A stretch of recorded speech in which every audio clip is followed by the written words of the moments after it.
Olá, eu sou o Luke. Bem-vindo ao canal Minuto Terror. Deixe seu like e se inscreva no canal. Comente de qual região do Brasil você é. Meu nome é Marcos, tenho 48 anos e sou caminhoneiro há mais de 20. Já rodei o país inteiro, cruzando serras, desertos e enfrentando de tudo: buraco, assalto, blitz. Mas o que eu vou contar aqui nunca vai me tirar da cabeça. Foi numa madrugada fria, ali perto da região de Miracatu, na famigerada BR-116. Quem é das antigas sabe, aquela estrada pesada, cheia de histórias macabras. Gente que sumiu, acidentes inexplicáveis, corpos que nunca foram encontrados. Mas eu sempre achei que era papo de caminhoneiro, coisa para assustar novato. Eu estava fazendo um frete de Curitiba até São Paulo, dirigindo sozinho. Já passava da meia-noite, o rádio desligado, só o ronco do motor me fazendo companhia. A neblina estava tão densa que eu mal via 2 metros à frente. Para ajudar, tinha aquele silêncio que só quem já ficou sozinho na estrada de madrugada conhece. É um silêncio que pesa. Foi então que eu vi uma mulher parada no acostamento, vestido branco, longo, o cabelo bem preto cobrindo parte do rosto. Parecia deslocada ali. Eu pisei no freio e quase parei, mas algo me travou. Mulher sozinha, naquele breu, algo não fazia sentido. Mas aí ela estendeu o braço, pedindo carona. E eu, sei lá por quê, talvez pelo medo de deixá-la ali sozinha, ou talvez porque a mente da gente prega peça nessas horas, encostei o caminhão. Baixei o vidro do lado do carona e perguntei: "Tá tudo bem? Tá precisando de ajuda?" Ela não respondeu. Só fez que sim com a cabeça e apontou para dentro do caminhão. Eu destravei a porta. Ela entrou, sem dizer uma palavra, e ficou ali, sentada, olhando para frente, imóvel. A pele dela era muito pálida, parecia até doente. Mas o que mais me incomodou foi o cheiro. Um cheiro estranho, úmido, como terra molhada misturada com alguma coisa azeda. Sabe quando você sente que tem algo errado, mas não consegue explicar? Eu tentei puxar papo. Tá indo para onde? Nada. Eu insisti. Quer que eu te leve até o próximo posto? Ela só ficou ali, olhando para frente, as mãos no colo, apertando um terço branco. Resolvi seguir viagem. O trecho ali era bem complicado, cheio de curvas fechadas e túneis. A cada quilômetro, meu desconforto aumentava. Eu olhava de rabo de olho para ela, mas ela parecia morta. Não sei explicar. Não se mexia, não piscava, nada. Foi então que passamos pelo primeiro túnel. E ali, quando o caminhão mergulhou na escuridão do túnel, eu senti um frio absurdo, como se tivesse ligado o ar-condicionado no máximo.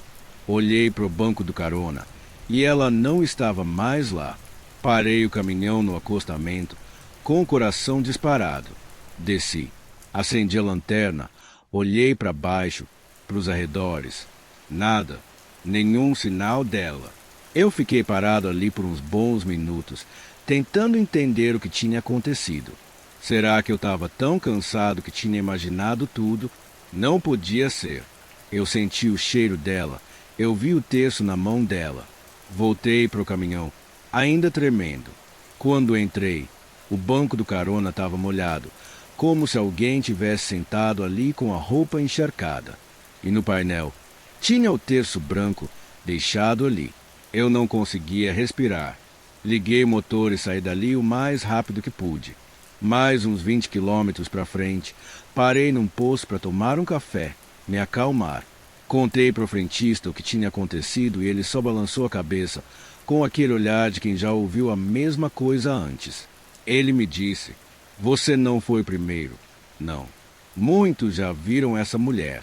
Dizem que, anos atrás, uma noiva sofreu um acidente nesse trecho, indo para São Paulo. O carro capotou no túnel. Ela morreu na hora. Até hoje dizem que o espírito dela fica ali, pedindo carona, querendo terminar a viagem." Eu não quis saber de mais nada. Terminei meu café e segui viagem. mas juro por Deus, nunca mais passei por aquele trecho de madrugada. E até hoje eu tenho guardado aquele terço. Não sei porque não joguei fora. É como um lembrete do que vivi naquela noite. E toda vez que olho para ele, lembro. A estrada guarda coisas que a gente nunca vai entender.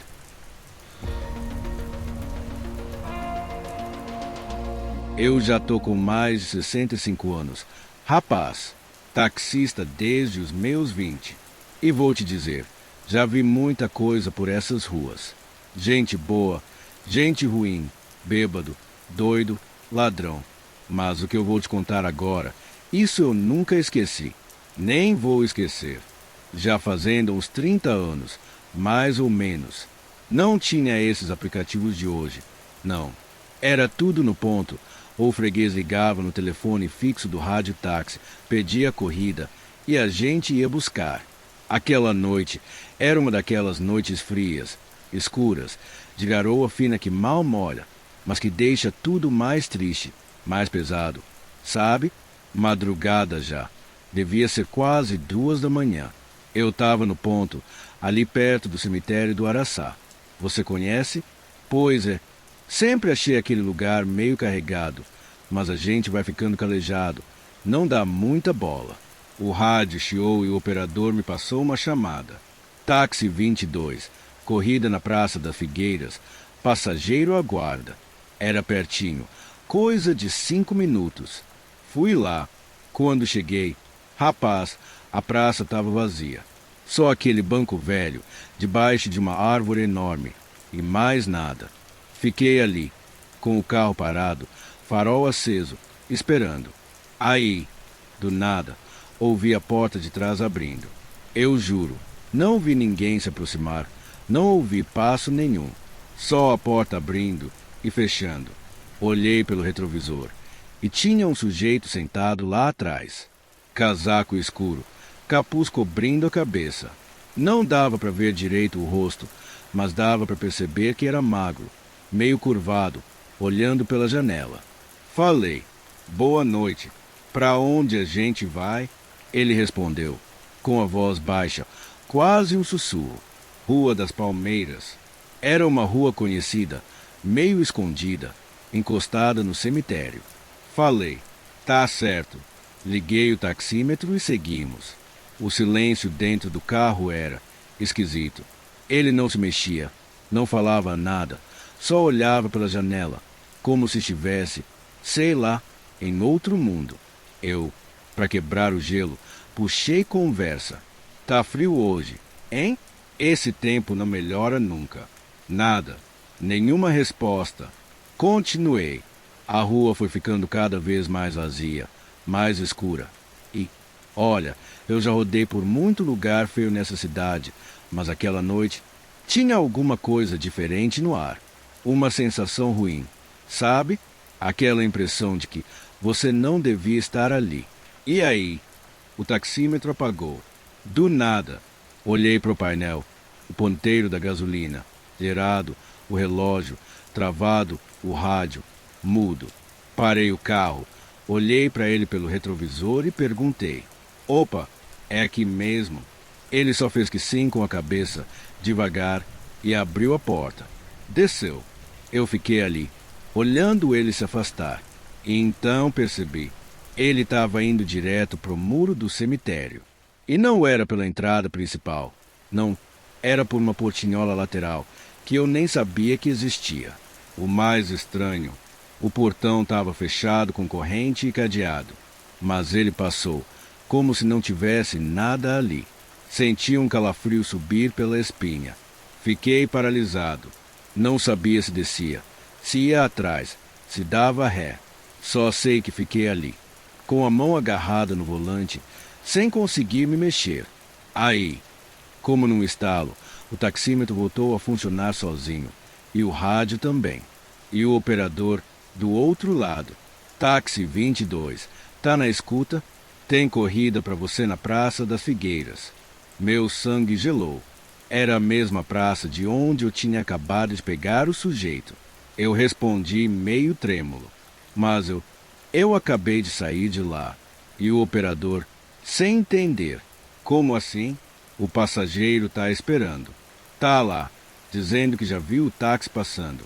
Olhei pro relógio. Eram 2h15 da manhã, o mesmo horário em que eu tinha pego aquela corrida. Ou será que não tinha pego? Engoli seco, dei ré e fui embora dali, sem olhar para trás. Naquele dia, quando cheguei em casa, contei para minha mulher e ela me disse para não ficar dando ideia para essas coisas, que a gente acaba atraindo. Mas eu sei o que eu vi e o que eu senti. Meses depois, conversando com outro taxista mais velho, que já rodava por ali há anos, ele me contou que, uns anos antes, um rapaz chamado Marcos, um vigia, foi atropelado bem ali, naquela portinhola lateral do cemitério, voltando do trabalho. Muita gente dizia que, desde então, ele aparecia pedindo carona e sempre sumia do banco de trás antes de chegar no destino. Eu nunca mais aceitei corrida naquele trecho de madrugada. Nunca mais. E, olha, mesmo depois de tantos anos, às vezes, quando passo por ali, só para cortar caminho, sem pegar ninguém, o taxímetro apaga e liga de novo, sozinho. Coincidência? Não sei, mas toda vez eu lembro daquela noite e acelero, sem olhar pelo retrovisor.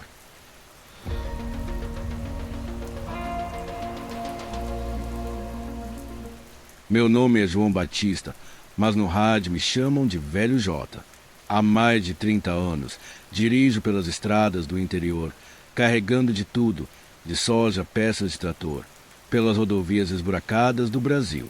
Minha casa é a boleia do meu Scania velho, e meu melhor amigo é o rádio PX, onde troco ideia com outros caminhoneiros para espantar a solidão da estrada.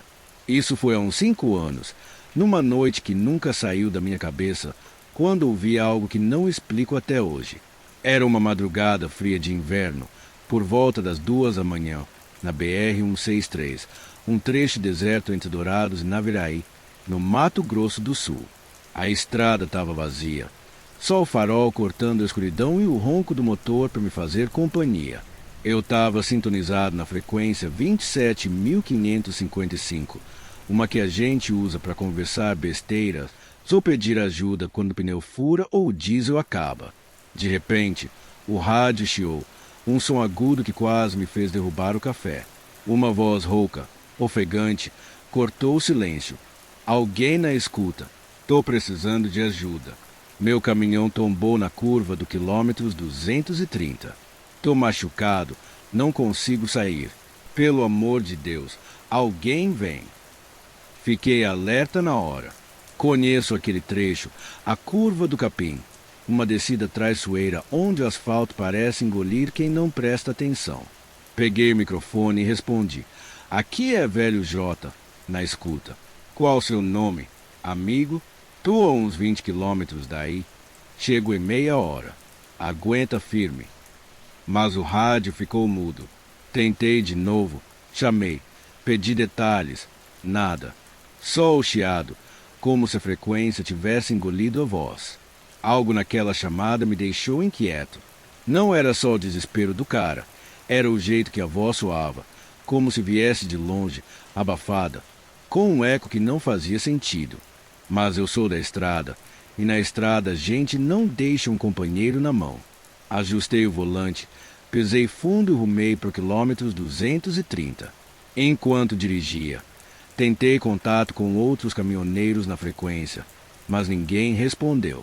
Estranho, porque àquela hora sempre tem alguém na escuta, nem que seja para contar piada ou reclamar do frete.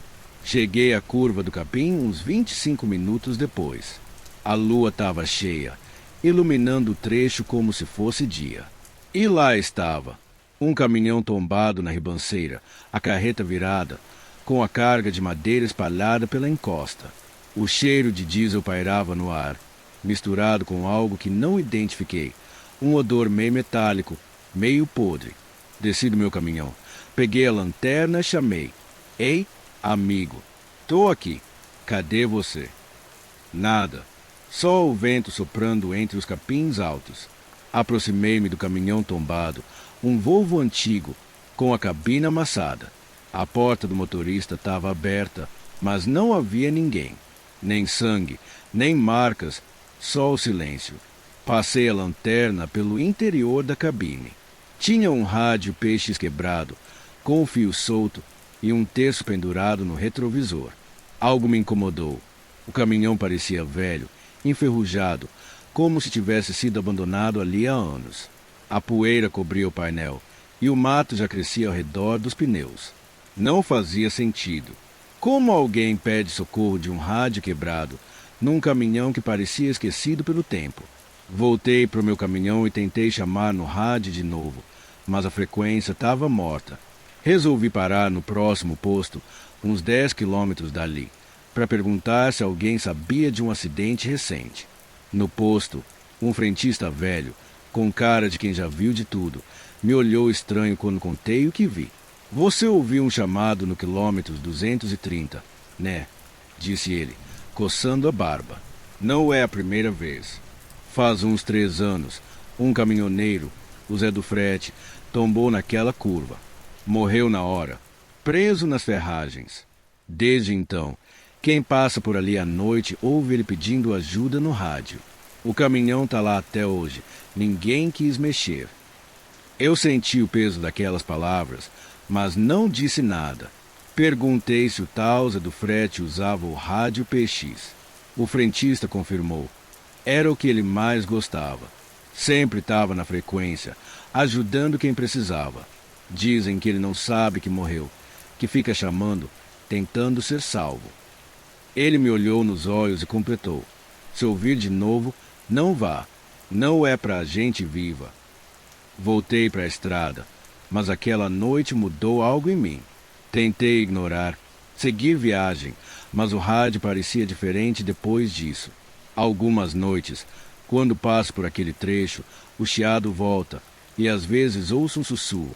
Não palavras claras, mas algo que me faz segurar o volante com mais força. Uma vez, parei no mesmo posto e perguntei para o frentista se já tinham tirado o caminhão. Ele disse que tentaram, mas toda vez que guinchavam, o motor do guincho apagava, como se algo não quisesse que mexessem. Eu não sou de acreditar em assombração, mas não passo mais pela curva do capim sem pensar no Zé. Até hoje, carrego o rádio PX ligado, mas evito a 27.555 à noite. E, quando o chiado começa, troco de frequência na hora. Porque sei que, na estrada, nem tudo que chama por socorro quer ser encontrado.